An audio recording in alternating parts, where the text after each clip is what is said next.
Now, most Australians would never have heard of Melbourne's Yarra Council. Now, you're very, very happy if you don't live there. And if you're thinking of going to live there, can I give you some advice? Don't. If you thought they couldn't get more woke, have a listen to this. So Yarra Council had a meeting this week and they're pushing for the residents of Yarra Councils, places like North Fitzroy and Collingwood, Abbotsford, those sort of places in inner Melbourne, to act on the climate emergency. So the council thinks it can fix global warming by itself. And they want their residents to move toward a vegetarian diet using active and public transport. I think that means ride a bike or catch tram, and shifting their banking away from fossil fuel investments. The council also looked to traditional Aboriginal land management. These places are full of concrete roads, buildings,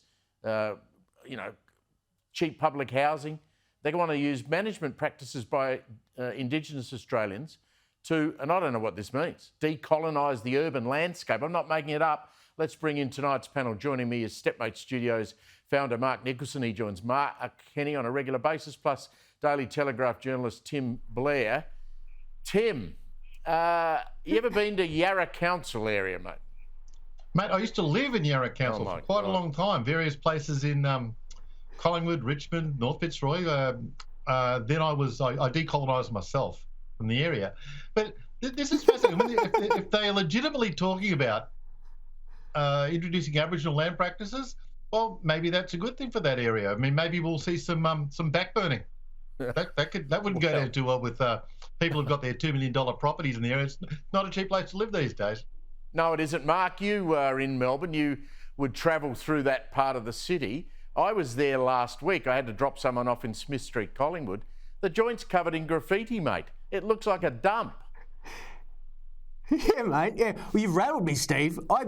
I'm not just a resident of the city of Yarra. I'm a ratepayer of the city of Yarra. So there's a lot of us that are walking around the neighbourhood today just going, what are they vaping at Town Hall at the moment to come up with this ridiculous policy? It's and for a pack of progressives, this might be the most regressive policy I've ever seen. They literally want to tear down the foundations of what we've got and destroy it all. And you're right, it's covered in graffiti. There's needles everywhere because of that safe injecting room in Richmond. I've got a fortnightly bin pickup, which is infuriating the residents, let me tell you that. There's a lot of issues in the city of Yarra, but handballing, because all this is just consulting off to Indigenous groups at this point. So that what they're doing is just handballing accountability and responsibility to those people while they can appease the handful of lefty wokists that are annoying the councillors on a weekly basis for not doing enough about the climate emergency, whatever that might mean. I expect you're going to ride your bike home tonight and have a mung bean stew for dinner. Is that on the go? It's a classic way to enjoy your Thursday night, Steve, of course. It's a classic. Fantastic. Don't have a beer on the way home either. That's not allowed. Tim, I read your column in the Telegraph today. This nonsense about renaming everything with an Indigenous name. It started with Cooks River. I mentioned it on the show last night. There's a proposal to rename it Gulayari. I hope I'm pronouncing that correctly. A big article by you today. And I think you stole the idea from me because I mentioned last night the ridiculous AFL round where every team had an Indigenous name and no one knew who was playing who and where. Yeah, and I noticed that the AFL's description of that round, the Nichols round, is that they claim that whatever the words they came up with for Port Adelaide were a literal translation, because of course you would have had prior to settlement you would have had a word for port. There would have been words regarding shipping and so on, and trade. It's insulting to Aboriginal Australians as well, this sort of thing, because it's so tokenistic and so fake and so pretendy. I mean, the name that they want to introduce for Cooks River, the name that you and everyone else would struggle to pronounce when we first see it, it includes an apostrophe for God's sake. It's like some sort of posh pommy surname or something. It's not reflective at all of the culture they're trying to boost, but are actually insulting, I think, mate.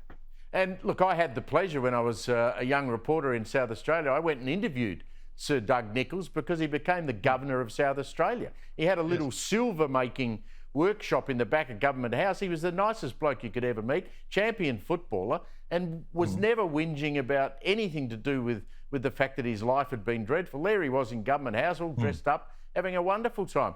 Let's turn our attention to another great Australian, our old mate Malcolm Turnbull. Now, he turned up on my other TV show, The Project, earlier in the week, and made some comments about Peter Dutton. Here's what the great Malcolm had to say. Well, he's a thug. Peter's got one tune that he plays. I mean, it's been all his political life, and that is division and animosity.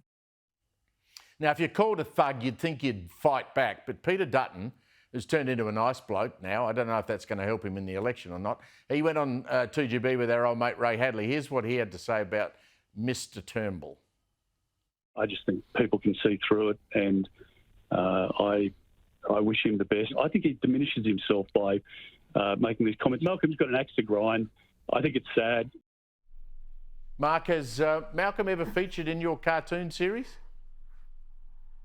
He has, yeah, as the man from Snowy Hydro, because as we uncovered last week as well on the show about the super funds and the unions funneling money back to the Labor Party for green energy, that actually talks a lot about why Malcolm got in front of the project and decided to call Peter a thug. One, he's angry, of course, because Peter was the reason for the big spill that got rid of him out of the top job. But then, of course, he's got a lot of interest in pump hydro and renewables as well. So by going down this nuclear path, it absolutely hits him where it hurts the most, which is his hip pocket.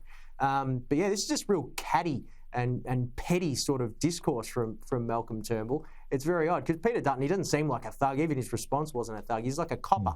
He's not even like one of those street cops that would beat you up and take the money that should have been evidence and put it in his pocket. He's like one of those like straight-laced goody two-shoe cops. He's kind of boring and vanilla. I don't get it. Every time I've ever met Malcolm, he's told me how wonderful a bloke he is. So, you know, that makes no sense, Malcolm Turnbull, most of the time. But he does tell you he's the smartest bloke in the room. Tim, I had Pauline Hanson on the program last night. Boy, it was entertaining viewing. She was in Maryborough, Queensland, out the front of some museum. She was told by council staff, hey, you can't stand next to a statue of Mary Poppins because Mary Poppins is apolitical. Have a look at this. A staffer came from the council and told me that I can't film here next to Mary Poppins because they're apolitical, and told me I shouldn't be here. I told them, get lost, I'm doing the interview here. And I thought, I'm sick and tired of being bullied around. I'm sick and tired of these people. This is the second time today, Steve. Fantastic, Tim. Well, Senator Hanson is obviously unaware of the long-established Queensland rule about Mary Poppins proximity interviews. You can't be within 5 metres of any statue of the famous fictional character, otherwise it's verbatim. By the way, I tell you what, that was the best piece of television I've ever been involved in. I thought she was fantastic. Mark and Tim, great to catch up with you both. Thank you very much for tonight.